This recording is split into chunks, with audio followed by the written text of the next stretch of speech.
بسم الله الرحمن الرحیم. عابد پورسیدیان هستم.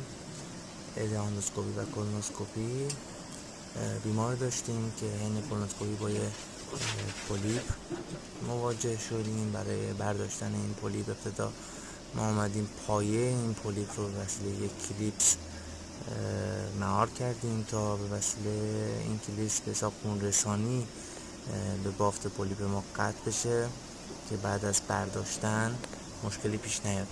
بعد از اینکه پایه رو با کلیپس بند آوردیم اومدیم با سوزن تزریق و اپینفرین رقیق شده